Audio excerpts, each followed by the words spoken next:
കറിക്കരച്ച് നടുപൊടിയും തലയിൽ വരയോ ദൈവവിധിയോ അരപ്പിരിക്ക് മുഴുപ്പിരി മുറപ്പെണ്ണ്. പാട്ടും പാടിയതിന് കറി അരച്ച് കുളമാക്കാനൊന്നും ഞാൻ നിൽക്കുന്നില്ല. ഏതായാലും നമുക്ക് കറിയിലേക്ക് വരാം. മത്തി തേങ്ങ അരച്ച് വെക്കാൻ പോകണം കേട്ടോ. അപ്പോൾ മത്തി തേങ്ങ അരച്ച് വെക്കാൻ പോകുന്നതിന് സാധാരണ ഉപയോഗിക്കുന്ന സാധനങ്ങളൊക്കെ ഉള്ളു, സ്പെഷ്യലായിട്ടൊന്നും ചെയ്യുന്നില്ല.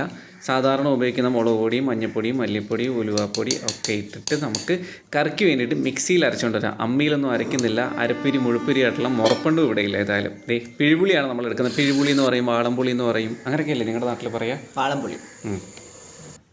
പിഴുപുളി വെള്ളത്തിലിട്ടു. ഇനി തക്കാളി അരിഞ്ഞെടുക്കണം, പച്ചമുളക് എല്ലാം അരിഞ്ഞ് ചട്ടിയിൽ നമ്മൾ ഇട്ടിട്ടുണ്ട്. അതിലോട്ട് നമ്മൾ അരച്ച് വെച്ച അരപ്പ് അതും ചേർത്ത് നന്നായി ഇളക്കി. ഒരുപാട് അങ്ങോട്ട് നന്നായിട്ട് വെണ്ണ പോലെ അരച്ചിട്ടില്ല, അതുപോലെ ഒരു ഇതുപോലെ കിടക്കുന്നത് ഇവനാണ് അരച്ചുകൊണ്ട് വന്നത് കേട്ടോ. അതെ, അതിലോട്ട് നമ്മൾ പുളി പിഴിഞ്ഞതും ഒഴിച്ച്. ഞാൻ മലയാളത്തിൽ കുറച്ച് വീക്കാണെന്ന് നിങ്ങൾക്കറിയാം അല്ലേ?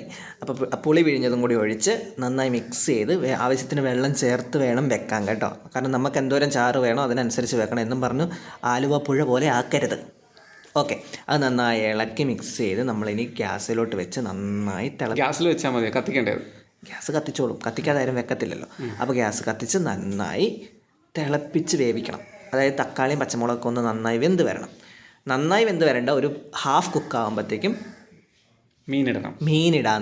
നമ്മൾ ഇവിടെ നല്ല വൃത്തിയാക്കി വെച്ചിരിക്കും. അത്യാവശ്യം വലിയ മത്തിയാണ് കേട്ടോ, ചാളയാണ് ഇന്ന് കിട്ടിയത്. അദ്ദേഹം നുറുക്കിയിട്ടാണ് എടുത്തിട്ടുള്ളത് കേട്ടോ. നല്ല ചേട്ടനടുത്ത് പറഞ്ഞ വലിയ ചാള നോക്കി എടുത്ത് വെച്ചാൽ മതി എന്ന് പറഞ്ഞ് ഞാൻ വരെ കാണിച്ചു കൊടുത്തിട്ടാണ് ചാള എടുത്തത് കേട്ടോ. നല്ല വലിയ പീസായിരുന്നു ചാള കിട്ടിയത്. അതെ, അതുകൊണ്ട് നമ്മളത് മുറിച്ച് പീസാക്കിയിട്ടാണ് കറി വെച്ചത്. അതിനിടയ്ക്ക് ഉപ്പിടാനൊന്നും മറന്നു പോകരുത് കേട്ടോ. ഞാൻ ഉപ്പിടുന്ന കാര്യം വിടാം. കറി വെക്കുന്നവരാടെ എല്ലാവരും ഉപ്പിടാതെ കറിയൊന്നും ഉണ്ടാക്കത്തില്ല. പറയാൻ പറ്റത്തില്ലല്ലോ, വിട്ടുപോയാലും. ഞാൻ ചിലപ്പോൾ ഉപ്പിടാൻ മറന്നു പോകാറുണ്ട്. അതുപോലെ തന്നെ ഉപ്പിട്ട കൂടി പോകാറുമുണ്ട്. അതുകൊണ്ട് ഞാൻ ഉപ്പിന്റെ കാര്യം പറഞ്ഞപ്പോഴേ, ഇവനാണെങ്കിൽ ഉപ്പെന്ന് വെച്ചാൽ നമ്മൾ കറിയുടെ ടേസ്റ്റിനെക്കാട്ടി ഉപ്പ് മെയ്ത് നിൽക്കണം. ഈ ഉപ്പ് ഇനിക്കുക എന്നൊക്കെ പറയത്തില്ല, അത് നിൽക്കുമ്പോഴേ അവന് ഉപ്പ് ഉണ്ടായി എന്ന് പറയാവുന്ന ഒരു അവസ്ഥ ഉണ്ടായിരുന്നൊരു കാലഘട്ടം ഉണ്ടായിരുന്നു. പക്ഷെ ഇപ്പോൾ മാറ്റമുണ്ട്. ഇപ്പോൾ മാറ്റമൊന്നുമില്ല, എനിക്ക് അതുപോലൊക്കെ ഉപ്പ് വേണം കേട്ടോ.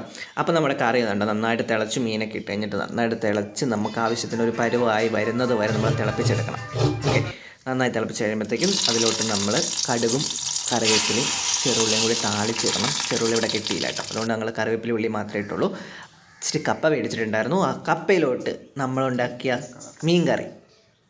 മീൻകറിയും കൂട്ടി മത്തിക്കറിയും കപ്പയും.